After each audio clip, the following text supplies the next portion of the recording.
Chairman साल में 2 exhibitions करते हैं और जो अप्रैल में 4, 5, 6 और 7 4 दिन का जो शो है उसके लिए हम सभी पूरे हमारे डोमेस्टिक बायर को यहाँ बुलाते हैं। और इस शो के अंदर विशेष तौर पे एक दिन पहले हम लोग 3 तारीख को 2 बड़े प्रोग्राम करने जा रहे हैं। एक फर्स्ट हाफ में हम लोग मंथन करने जा रहे हैं जिसमें IIM अहमदाबाद के साथ, और सेकेंड हाफ में हम लोग हमारे एक मोटिवेशनल स्पीकर है डॉक्टर विवेक बिंद्रा जी, उनके साथ मिलकर हम लोग एक बहुत ही बढ़िया सेशन हम लोग प्लान कर रहे हैं। और चीजें देखा जाए तो टाइमिंग को लेके इस शो की सबसे खासियत है, महाराष्ट्र में स्पेशली गुड़ी पड़वा के बाद काफी ज्वेलरी सेल हो जाती है और उसके जस्ट बाद एक बड़ा मुहूर्त अक्षय तृतीया आता है। और अक्षय तृतीया 3.5 मुहूर्त में से एक बड़ा मुहूर्त माना जाता है और पूरे भारत में इस मुहूर्त की खरीदारी होती है। और सही समय पे सही खरीदारी के लिए जाने जाना वाला अगर कोई शो है तो वो जीजेएस शो है। तो बिल्कुल ऐसे समय पे कि जब अक्षय तृतीया जैसा मुहूर्त है और उसके जस्ट बाद वेडिंग सीजन जैसा एक बड़ी एक सीजन का एक शुरुआत हमें मिलती है। इस वजह से यह एक टाइमिंग और हमारा अपना शो इसे इसीलिए कहा जाता है। तो इसकी शुरुआत हम लोग ने कर दी है।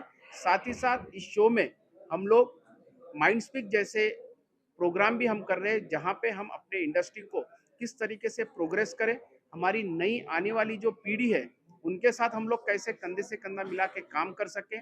साथ ही साथ जीजीएस नाइट भी हम लोग ने प्लान किया है और इस बार की जो जीजीएस नाइट है, जो नेटवर्किंग नाइट है, वो हमारे इंडस्ट्री के जो युवा है वो उसमें इन्वॉल्व हो रहे हैं और वो इस शो को आगे लेके जाने वाले। तो बहुत सारी नई चीजें, जैसे कि जीजीसी को 20 साल कंप्लीट हो चुके हैं, तो 20 साल में हमारा जो लोगो था वो थोड़ा सा एक फेस लिफ्टिंग करके हम लोग ने थोड़ा सा एक नई आइडेंटिटी अभी इस बार प्रस्तुत की है, क्योंकि उसका साइंटिफिक भी रीजन है और भी बहुत सारी चीजें जिसकी वजह से लोगों का एक नया डिजाइन आपके सामने रखा गया है।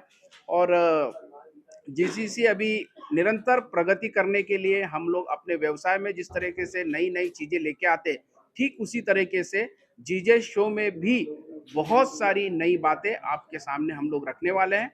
और हमें आपके माध्यम से हमारे पूरे भारत के डोमेस्टिक बायर्स को विनती करता हूं कि वो इस शो में आए, क्योंकि पहले और अभी में एक बड़ा अंतर हमने देखा है।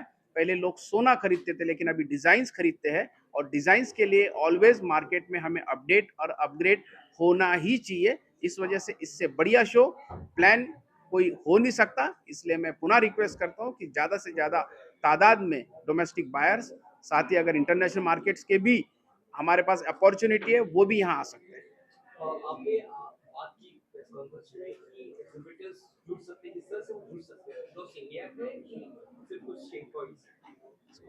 ये इस शो में मेजरली सारे डोमेस्टिक एग्जिबिटर्स हैं और ये क्योंकि डोमेस्टिक काउंसिल का शो है तो उस वजह से सारे डोमेस्टिक एग्जिबिटर्स हैं और इसमें बायर मेजरली डोमेस्टिक आते हैं, लेकिन हर शो में कुछ इंटरनेशनल बायर भी आते हैं इस शो के अंदर बाइंग करने के लिए। और भी कुछ इम्पोर्टेंट बात की मिडिल ईस्ट कंट्रीज में जो चीजें चल रही हैं उससे इंडिया का मार्केट गोल्ड का या ज्वेलरी का कितना इम्पैक्ट हो रहा है, पॉजिटिव वे और नेगेटिव वे? पॉजिटिव इसलिए है कि दुबई के अंदर जिस हिसाब से डिसरप्शन चल रहा है और दुबई में कुछ मैन्युफैक्चरिंग नहीं होता, पूरे वर्ल्ड में 20-25 कंट्री एक्सपोर्ट करती है और 50-60 कंट्री वहां से लेके जाती है। तो वहाँ जो अभी डिसरप्शन चल रहा है, डर का माहौल है, कब क्या होगा भरोसा नहीं है, तो उसके लिए इंडिया में अपॉर्चुनिटी है। लेकिन अक्सर देखा गया कि जब गोल्ड के रेट नीचे आते हैं तो लोग समझते हैं और नीचे आने वाले हैं और वो हरदम बस मिस कर देते हैं और वो रेट फिर से ऊपर चले जाते हैं। तो इस बार आपके माध्यम से हम लोगों को बताना चाहते हैं कि करीब करीब 40,000 रुपए नीचे भाव आए हैं, उसका अपॉर्चुनिटी उन्होंने लेना चाहिए, चाहे वो रिटेलर हो चाहे कंज्यूमर हो, एंड कंज्यूमर हो, उन्होंने इस अपॉर्चुनिटी का फायदा लेना चाहिए और ज्यादा से ज्यादा तादाद में ज्वेलरी परचेस करना चाहिए। और जो दुबई एक्सपोर्ट नहीं हो रहा था उसकी वजह से मार्केट के अंदर अवेलेबिलिटी भी बहुत अच्छी है। जेम एंड ज्वेलरी के अंदर सारी ज्वेलरी में डिजाइन भी बहुत अच्छी है, इनोवेशन बहुत अच्छा है, तो इसका फायदा दोनों ने भी लेना चाहिए।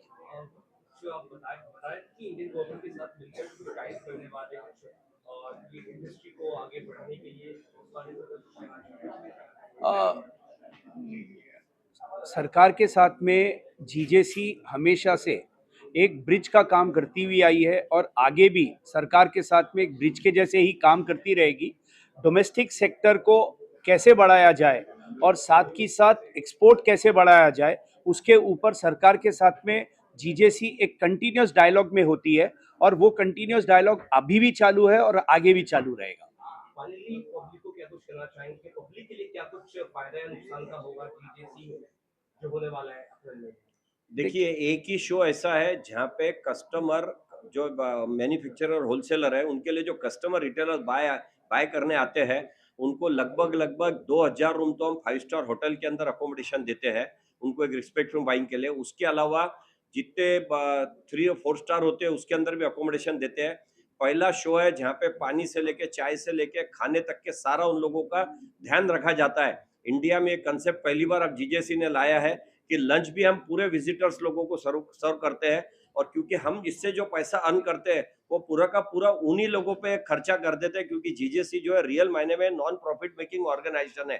तो प्रॉफिट तो कमाना चाहती है लेकिन उसका पूरा एक्सपेंडिचर रिटेलर्स पे ही करना चाहती है ताकि उनको एक कंफर्ट मिले, उन लोगों को एक रिस्पेक्ट भी मिले, उसके लिए पूरा पैसा उन पे खर्चा करती है। इतने सारे सेमिनार्स के मार्फत से उनको जितने भी उनके इंडस्ट्री में प्रॉब्लम और अपॉर्चुनिटी है उस पर डिस्कस करती है सक्सेसफुल लोगों से, जो लोगों को डर है उन लोगों को नॉलेज देती है इसके अंदर। और ये बहुत बड़ा नेटवर्किंग नाइट जैसा हमारे चेयरमैन ने बताया उसमें भी 2000 लोग आते हैं जीजेसी नाइट के अंदर जहाँ पे हम उनकी जो नई ज्वेलरी बनती है उसमें फैशन शो के मार्फत से रिटेलर्स को अवगत कराते हैं क्या नया लॉन्च हुआ है, क्या उन्होंने वेरायटी बनाई है, कौन से कैरेटेज में बनाई है, वो भी अवेलेबल कराते। तो एक बहुत बड़ा प्लेटफॉर्म है। आप लोगों को मैं बताना चाहूंगा कि वर्ल्ड में जो अब तीसरी इकोनॉमी देश बनाने के लिए प्रधानमंत्री का सपना है उसके अंदर 1 करोड़ लोगों को डायरेक्ट रोजगार देने वाली, 5 करोड़ उस पर डिपेंडेंट लोगों को देने वाली 7 से 8% कंट्रीब्यूशन इसका जीडीपी के अंदर है। और अभी रेट बढ़ने की वजह से ये 11 से 12 लाख करोड़ की इंडस्ट्री हो गई है। और इसके अंदर सबसे बड़ी अगर कोई बात है तो इसमें अनस्किल्ड अनलिटरेट आदमी भी एक स्किल्ड आदमी होता है और 65% वुमन एम्प्लॉयमेंट होता है। आप देखेंगे जितने बड़े बड़े चेन स्टोर सभी फैमिली ज्वेलर्स ने अपना बिजनेस बढ़ाया उसके अंदर अगर आप स्टाफ देखेंगे तो 60 से 80% स्टाफ उनका वुमेन्स एम्प्लॉयमेंट होता है। तो ये इंडस्ट्री गवर्नमेंट बहुत पॉजिटिवली लेती है, इसलिए सरकार को धन्यवाद देंगे। इतने स्लैब है जीएसटी के लेकिन जेम एंड ज्वेलरी के लिए 3% का स्लैब स्पेशल बनाया सरकार ने और डायमंड के लिए 1.5% का बताया। ये बताता है सरकार का ध्यान इस इंडस्ट्री पे कितना ज्यादा है और उसको कितना प्रमोट करने चाहती है। अदरवाइज स्लैब तो 6% से शुरू हुआ था लेकिन अब धन्यवाद देंगे कि हमारे लिए स्पेशल स्लैब बनाया और अभी जब स्लैब चेंज हुआ है उसमें हमारे स्लैब को कोई धक्का भी सरकार ने नहीं लगाया। दो चीजें थैंक यू। एक करंट जो सिचुएशन है जियोपॉलिटिकल उसके चलते क्या हमें कच्चे माल को लेकर कोई डोमेस्टिक बाजार में कोई इफेक्ट होता है एक, और दूसरा ये जो शो हम करने जा रहे हैं उसमें हमारा क्या एक्सपेक्टेड टारगेट है कि कितना हम सेल कर पाएंगे?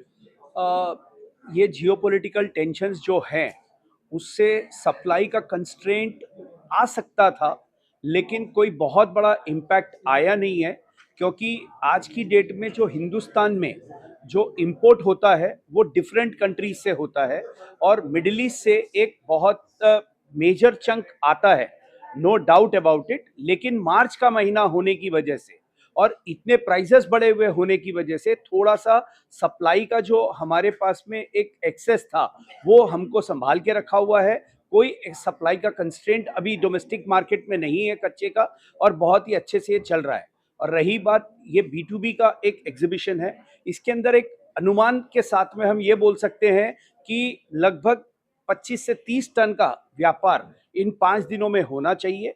क्योंकि इसके फिगर्स हमारे पास में नहीं आते हैं तो हम अनुमान लगा सकते हैं कि इतने टन का काम होगा। कुछ फिगर में आप रुपीस में ऐसे कुछ बता पाएंगे एक्सपेक्टेड सेल्स?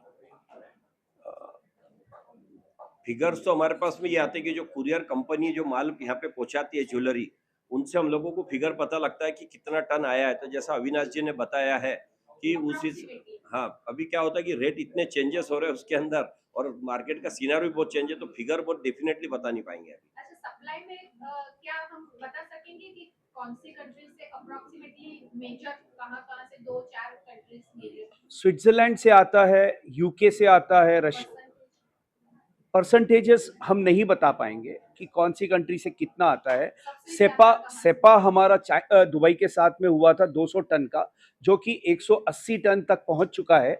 और वो अभी हमारे पास में जो हिंदुस्तान में वो माल आ रहा था, वो माल अभी तक आ रहा था। अभी ये पिछले 8-10 दिन से थोड़ा सा सप्लाई का कंस्ट्रेंट वहाँ से फ्लाइट्स की वजह से हो रहा है, और कोई रीज़न नहीं है। लॉजिस्टिकल इश्यूज की वजह से थोड़ा सा वहाँ पे, उसी वजह से दुबई में कुछ डिस्काउंट में माल मिल रहा है, क्योंकि वहाँ से माल दूसरे कंट्रीज में नहीं जा पा रहा है लॉजिस्टिकली, और उसका इम्पैक्ट इंडिया में कोई बहुत बड़ा लंबा चौड़ा अभी देखने को नहीं मिला है। आगे कुछ आपको लगता है कुछ रेड लाइट ऐसे कुछ कि ये सावधानी रखनी है? कोई रेड लाइट की रिक्वायरमेंट नहीं।